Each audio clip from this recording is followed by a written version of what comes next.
Hey guys, today I have a very controversial yet potentially game-changing product that we're now trying and testing. Now a lot of people have very good things to say about it and some have the worst. But today we're going to drill down to the good, the bad and the ugly. So we will see how they look, do they stay on for long, and if they are actually what they claim, which is basically all day wear, weatherproof and life proof. What? Okay, let's see that too. Now these are the Glamnetic magnetic lashes. They're apparently the world's first magnetic lashes, which claim to be effortless and specially designed for those who just don't have the time or who don't have patience and who are just always on the go. Now I will go over the basics of this just for all of those who do not have an idea of what these actually are. So they are magnetic lashes which have about 6 teeny tiny magnets on them and are sold with basically a magnetic liner. Now this magnetic eyeliner helps the lashes stick on to your eyelids, and it basically completely removes the need for a lash glue. It is revolutionary in that way, but since then a lot of such companies have really propped up that sell absolutely similar products. So I'm not sure how these wear off against those. Now with magnetic lashes, there's always that worry if they're actually safe for your eyes, because the eyeliner is applied very close to the roots of your eyelids. And I really wanted to be sure if it is not going to affect the thin sensitive part of my eyelid there. So I did a little bit of digging, and as I was researching to the ingredients of the eyeliner, I noticed that it does include iron oxides, which basically help the eyelash stick onto your eyelid. Now I know iron oxides are in a lot of makeup, especially those which have silicone in them, so, and especially primers in that way, but because they are in a lot of makeup and they are FDA approved, I was okay with going ahead with it. But I would suggest you to do a little bit of your own research before buying, as every skin is different and you could be allergic to something that I am not. Okay, so before getting into every little detail, I really want to look into the customer service. I had one of the worst experiences with their customer service. I didn't know if we were buying a product online, it was our responsibility to manage the shipping and to ensure that it reaches us. Duh. But it's funny because once the shipping email was received, after that, the website and the tracking ID just stopped updating. So I had to make numerous calls in order to only learn from customer service that it was basically being shipped to the wrong address.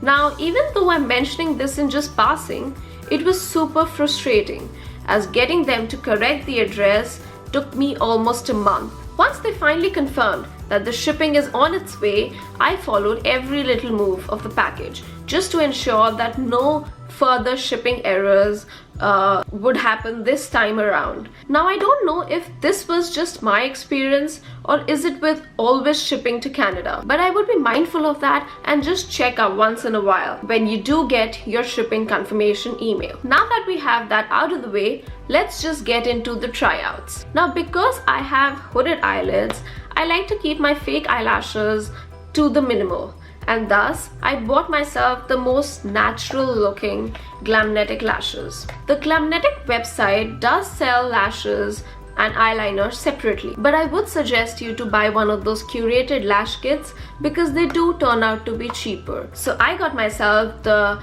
all natural lash kit, which includes Luxe, Live-In and Virgo. Ladies, now let me tell you, these things are pricey, but one thing to note is, though the website claims that this lash kit is basically for $177, I've always seen them on the discounted price of $152. So I'm assuming that is the actual cost or the retail price for this lash kit. So if you get yourself the lash kit, the curated kits, you also get yourself a free eyeliner, but I'm still not sure if that still justifies the price. But we'll see. Okay, so they do have two options for the eyeliner. and one being the black gel eyeliner and the other one is liquid. Now I personally prefer the liquid eyeliner, which is why I got this one.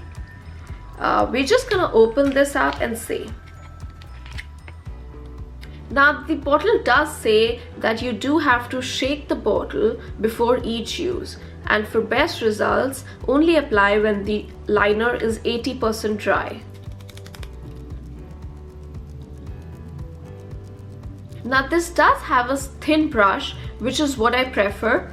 So let's just do a patch test and see if it applies well. Now one thing to note is that it does have a very chemically smell, but it's not bothering, so it's still fine. It seems fine and smooth like any other drugstore eyeliner, so I wouldn't give it so much of a hype. But let's just get into the lashes. Now if you look into some of these boxes, they do have a cute quote inside, which is never get so busy making a living that you forget to make a life. But I still don't think it's actually worth it, and it's just a marketing gimmick which doesn't really excite me. So let's just try these on and see if they actually look pretty in real life. Now you have to shake the eyeliner before use so that all the iron oxides basically mix up in the tube and you get a fair amount in every use.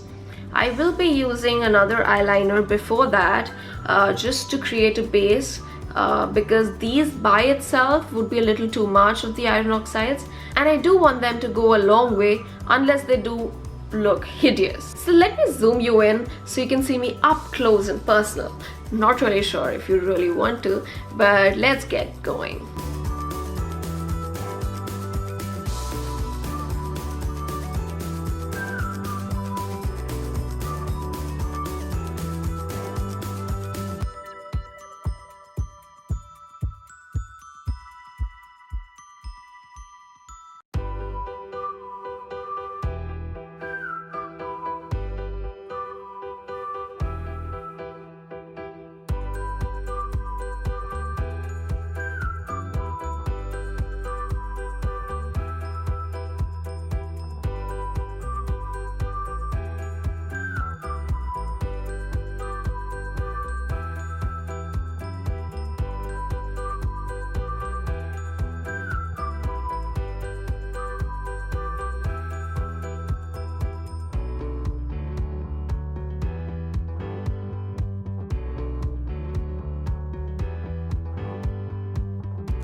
Okay, so this one is actually not that bad. I would say they're actually good and they do stick on pretty well, and you have to apply a thick layer of the magnetic eyeliner so the lashes have a good surface area to stick to. Also, it is best to let the eyeliner dry down a bit, which they claim to be about 80%, before you stick on your eyelashes so your lashes can stick on well. Also, if you have small eyes like mine, it's best to loosen up the band a bit so the edges of the lash naturally line with your eyelid. Now, if you need to, you can also cut the lash a bit short, but that is a huge commitment. And I'm not sure if I am ready to make such a decision just yet. But if you are bold and ready to do that, just be sure to cut only up to the next magnet, so the lash is not just sticking out of your eyelid, if you understand what I mean. Now, how much ever you may love these, and I actually do like these, it is very important that you take these off, clean and wipe off your eyelids and not leave any eyeliner on your eyelids or any remnants of the iron oxides on when you're actually going to sleep. Now, given that these eyelashes are basically a little pricey, I was checking up on their care and reuse, and it seems that the company does encourage using them about 40 times for each lash before throwing these away. Now, I noticed that some of my eyeliner actually stayed on the lash magnet, but just cleaning up the lashes with just a makeup wipe does the trick. So I guess this is it. I do like these eyelashes, and specifically these 3 Natural Lash Kit, and they do actually say what they claim to be, which is not obviously life-proof though. Not sure if I would really want that either. So ladies and gentlemen, this is me signing off, but I will be back with another video every Wednesday, 2 p.m. Eastern Time. Keep on watching. Take care. I love you. Bye.